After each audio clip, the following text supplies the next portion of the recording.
কোরআন হলো হিদায়াতের মাধ্যম।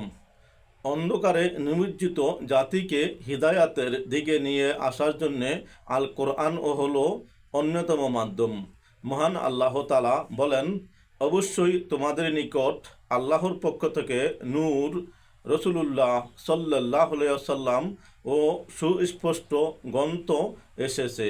এর মাধ্যমে আল্লাহ তাকে শান্তির পথ দেখান, যে তার সন্তুষ্টির অনুসরণ করে এবং তার অনুমতিতে তিনি তাদেরকে অন্ধকার থেকে আলোর দিকে বের করেন আর তাদেরকে সরল পথের দিকে হিদায়াত দেন।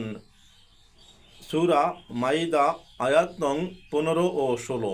তাই আসুন আমরা রসুল পাক সাল্লাল্লাহু আলাইহি সাল্লামের দেখানো পথে চলি, এ দিয়ে জীবন গড়ি, দুনিয়া আখিরাতে কামিয়াব হই। আসসালামু আলাইকুম ওয়া রাহমাতুল্লাহি ওয়া বারাকাতুহু।